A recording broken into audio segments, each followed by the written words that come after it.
Culto do Evangelho no Lar, dia 19 de outubro de 2020. As causas primeiras, capítulo 1. Deus. Deus e o infinito. O que é Deus? Deus é a inteligência suprema, causa primeira de todas as coisas, que se deve entender por infinito, o que não tem começo e nem fim, o desconhecido. Tudo que é desconhecido é infinito. Poder-se-ia dizer que Deus é o infinito? Definição incompleta, pobreza da linguagem dos homens, que é insuficiente para definir as coisas que estão acima de sua inteligência. Deus é infinito em suas perfeições, mas o infinito é uma abstração. Dizer que Deus é infinito é tomar o atributo pela própria coisa e definir uma coisa que não é conhecida por uma coisa que também não o é.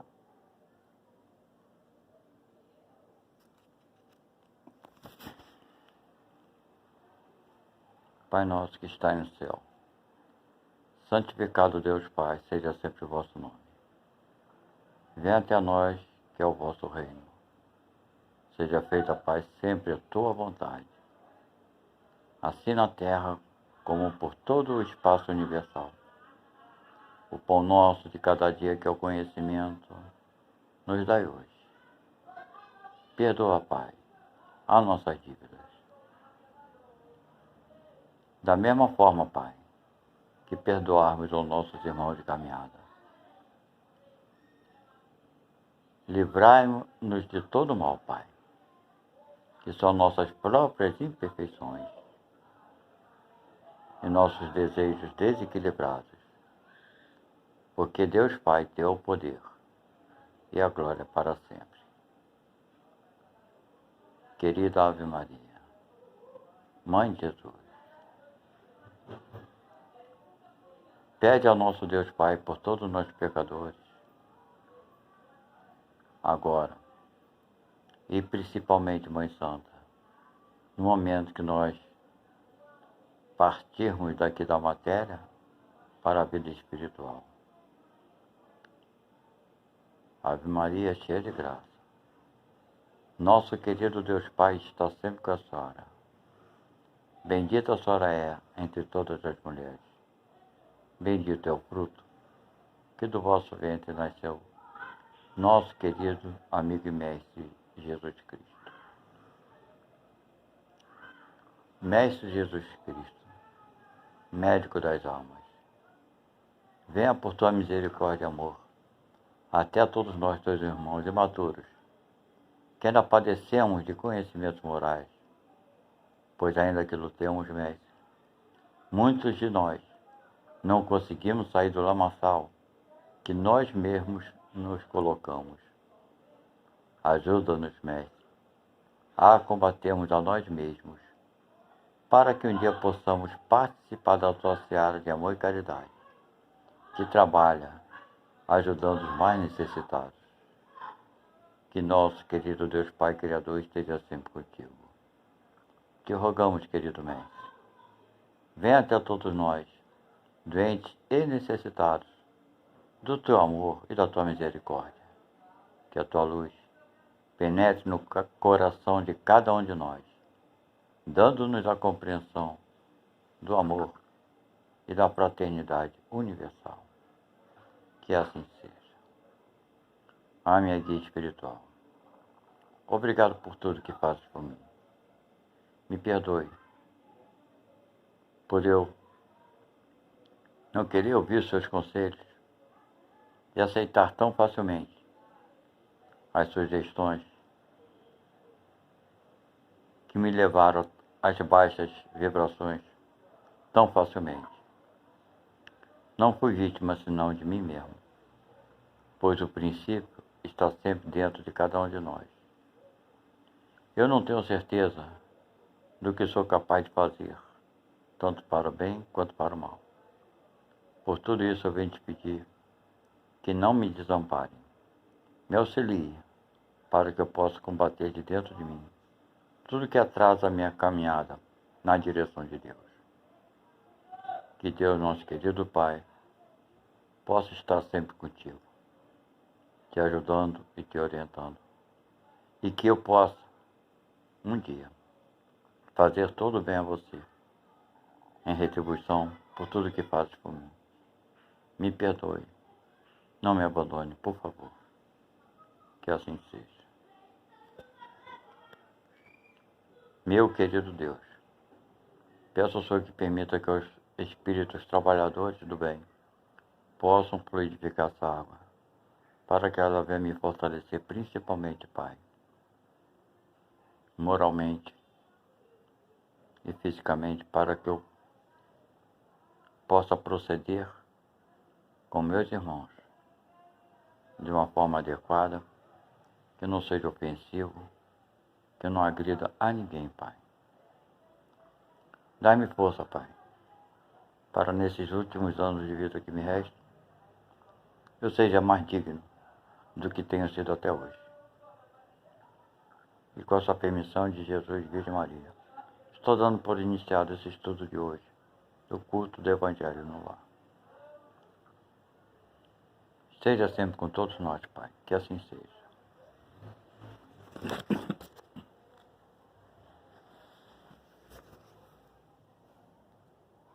Obras póstumas de Allan Kardec.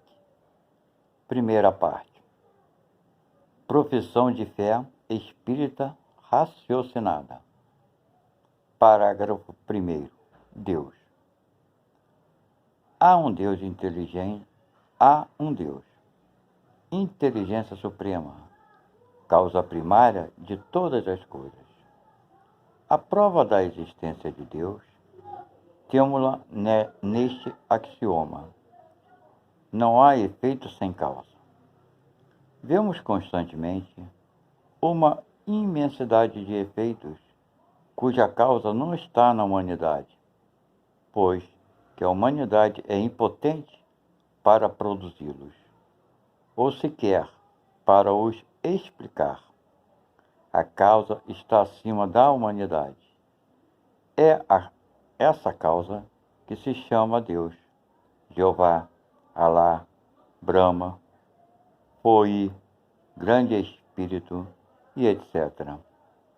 Tais efeitos absolutamente não se produzem ao acaso, fortuitamente e sem desordem. Sem desordem não, e em desordem.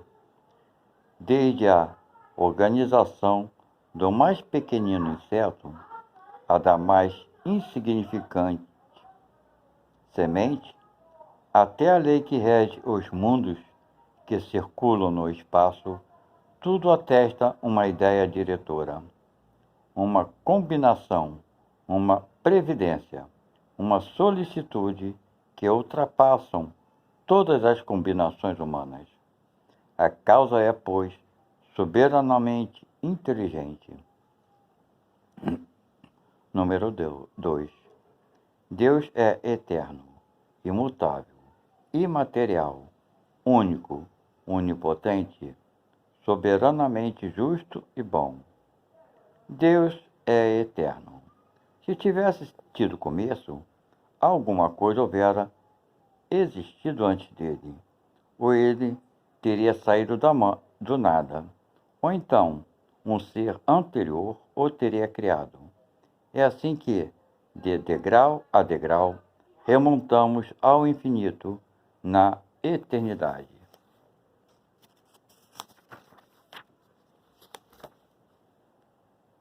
É imutável? Se é imutável. Se estivesse sujeito à mudança, nenhuma estabilidade teria as leis que regem o universo. É imaterial. Sua natureza difere de tudo a que chamamos matéria, pois, do contrário, ele estaria sujeito às flutuações e transformações da matéria, e então já não seria imutável. É único. Se houvesse muitos deuses, haveria muitas vontades, e nesse caso não haveria unidade de vistas, nem unidade de poder na ordenação do universo. É onipotente, porque é único. Se ele não dispusesse do poder soberano, alguma coisa ou alguém haveria mais poderoso do que ele. Não teria feito todas as coisas, e as que ele não houvesse feito seriam obra de outro Deus. É soberanamente justo e bom. A sabedoria providencial das leis divinas se revela nas mais mínimas coisas, como nas maiores, e essa sabedoria não permite se duvide nem da sua justiça, nem da sua bondade. Deus é infinito em todas as suas perfeições. Se supuséssemos imperfeito um só dos atributos de Deus, se lhe tirássemos a menor parcela de eternidade, de imutabilidade, de imaterialidade, de unidade, de onipotência, de justiça e de bondade, poderíamos imaginar um ser que possuísse o que lhe faltasse, e esse ser, mais perfeito do que ele, é que seria Deus.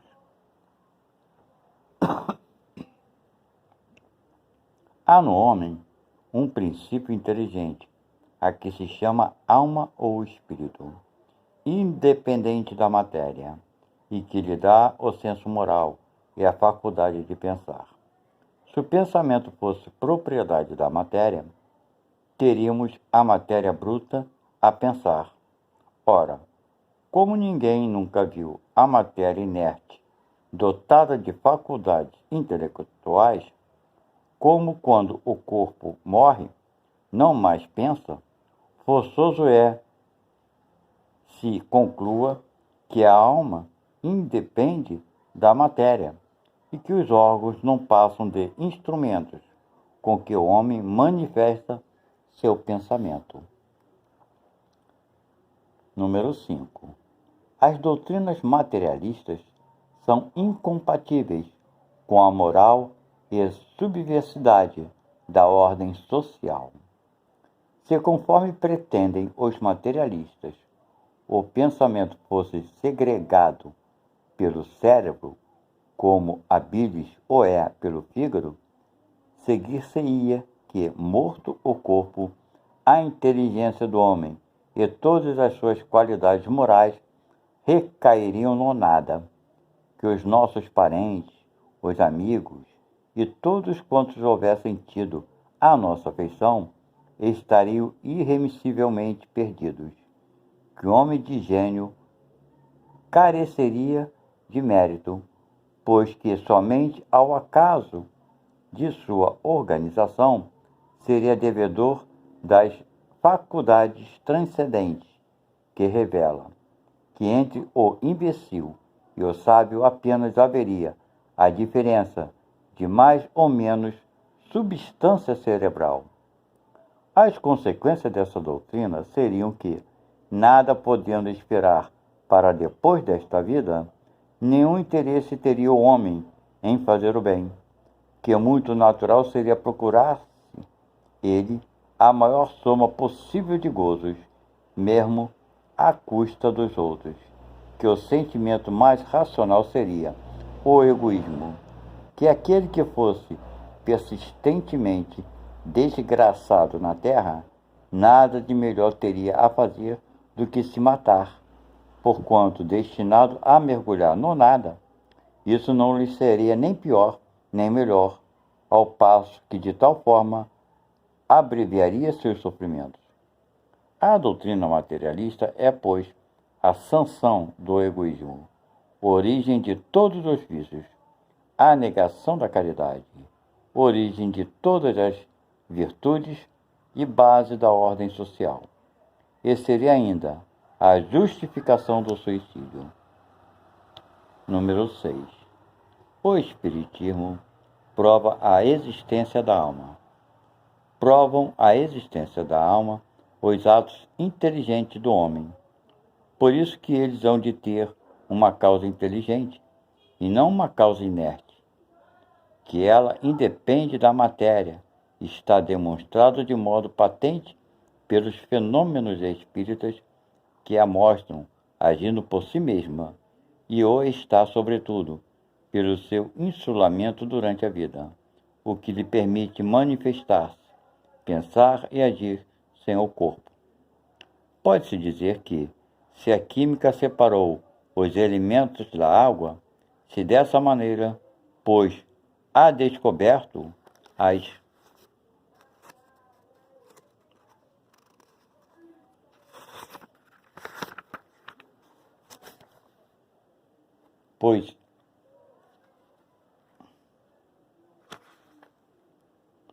pois há descoberto as propriedades desses elementos e se pode, à sua vontade, fazer e desfazer um corpo composto, o Espiritismo igualmente pode isolar os dois elementos constitutivos do homem, o espírito e a matéria, a alma e o corpo, separá-los e reuni-los à vontade, o que não deixa dúvida sobre a independência de uma e outro. Número 7. A alma do homem sobrevive ao corpo e conserva a sua individualidade após a morte deste. Se a alma não sobrevivesse ao corpo, o homem só teria por perspectiva o nada, do mesmo modo que se a faculdade de pensar fosse produto da matéria, se não conservasse a sua individualidade, isto é, se dissolvesse no reservatório comum chamado o grande todo, como as gotas d'água no oceano, seria igualmente para o homem o nada do pensamento, e as consequências seriam absolutamente as mesmas que se não houvesse alma. A sobrevivência desta, a morte do corpo, está provada de maneira irrecusável, até certo ponto palpável, pelas comunicações espíritas. Sua individualidade é demonstrada pelo caráter e pelas qualidades peculiares a cada um. Essas qualidades, que distinguem uma das outras almas, lhes constitui a personalidade. Se as almas se confundissem num todo comum, uniformes seriam as suas qualidades. Além dessas provas inteligentes, há também a prova material das manifestações visuais ou aparições, tão frequentemente e autênticas, que não é lícito pô-las em dúvida. Número 8. A alma do homem é ditosa ou desgraçada depois da morte, conforme haja feito o bem ou o mal durante a vida. Em se admitindo um Deus soberanamente justo, não se pode admitir que as almas tenham todas a mesma sorte. Se a posição futura do criminoso houvesse de ser a mesma que a do homem virtuoso, excluída estaria toda a utilidade da prática do bem. Ora, supor que Deus não fez diferença entre o que pratica o bem e o que pratica o mal, fora negar-lhe a justiça. Nem sempre recebendo punição o mal e recompensa o bem durante a vida terrenal. Deve-se concluir daí que a justiça será feita depois, sem o que Deus não seria justo. As penas e os gozos futuros estão, ao demais, provados pelas comunicações que os homens podem estabelecer com as almas dos que aqui viveram e que vêm descrever o estado em que se encontram, ditoso ou infeliz, a natureza de suas alegrias ou de seus sofrimentos e enumerar-lhes as causas. Deus alma, sobrevivência e individualidade da alma após a morte do corpo. Penas e recompensas futuras constituem os princípios fundamentais de todas as religiões. O Espiritismo junta as provas morais desses princípios às provas materiais dos fatos e da experimentação e corta cerce os sofismas do materialismo. Em presença dos fatos, cessa toda a razão de ser da incredulidade. É assim que o Espiritismo constitui a fé aos que a tenham perdido e dissipa as dúvidas dos incrédulos. Bem, então, pelo que estamos vendo,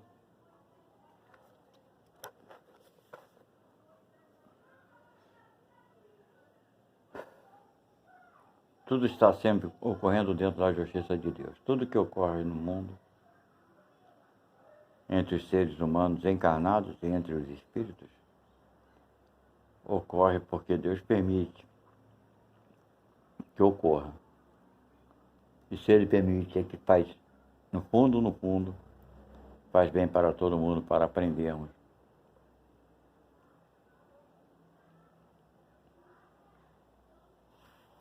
Deus, nosso Pai, obrigado por tudo, pelos momentos bons, mas principalmente, Pai, pelos momentos difíceis, que são esses momentos que nos fazem refletir mais e muitas vezes tomarmos decisões melhores e mais acertadas. Pai, dai luz e proteção para aqueles que se encontram nos hospitais, muita força, para que eles possam atravessar os momentos difíceis com paz, com harmonia. Para aqueles que se encontram nos leprosários, muitas vezes abandonados pela família e pela sociedade. Dai força para nossos irmãos que se encontram nos hospícios por problemas físicos, mentais e de outras vezes por obsessões, Pai. Pai, dai força para essas crianças que vivem nos orfanatos, abandonadas pelos pais e alguns órfãos, os que vivem na rua. Dai força para os nossos irmãos que se encontram na rua, sem terem um lugar para dormir, roupa para se vestir e o que comer. Pai, dai força para os nossos irmãos que se encontram nos asilos, muitos deles também abandonados pelos familiares. Pai, iluminar a cabeça dos nossos governantes, dos políticos, não só da nossa nação, mas do mundo inteiro, para que eles possam criar leis para ajudar os pobres miseráveis, diminuindo um pouquinho essa diferença tão grande entre a miséria e a riqueza. Pai, dai força para aqueles irmãos que se encontram nas penitenciárias, que eles possam refletir pelos crimes que cometeram e se arrependam e deem valor à liberdade, ao amor, à compaixão. Pai, querido Deus Pai, iluminar a cabeça dos nossos irmãos que possam estar pensando em praticar algum crime, que eles possam ser tocados pelo amor, pela compaixão de Jesus, da Virgem Maria, e mudem de atitude e não pratiquem o crime. Pai, nos ajude, Pai, a todos nós. Amparai meus parentes, meus filhos, meus netos, meus amigos, meus colegas, dando a cada um deles força para poderem ter uma vida com mais equilíbrio, com mais felicidade, Pai. E te peço, Deus, Pai, perdão pelos meus erros, que todos os meus amigos, parentes e conhecidos possam me perdoar pelos erros que eu venho cometendo e que eu já cometi. Pai, abençoai meus amigos e parentes que fazem parte da pátria espiritual. Dai força para eles, se estiverem precisando de auxílio e de ajuda, Pai. E peço a eles perdão por eu ser ainda tão imperfeito quanto eu sou. Que não guardem raiva nem ódio de mim, Pai. Que eles saibam que eu sou muito grato por tudo que eles fizeram por mim. Meus professores, meus alunos, meus colegas de trabalho, meus patrões, meus vizinhos, meus parentes, meus pais, meus avós, meus tios, meus irmãos, meus primos, meus filhos, meus netos, minhas noras, meus genros, enfim, Pai. Dai força para todos eles, para todos nós.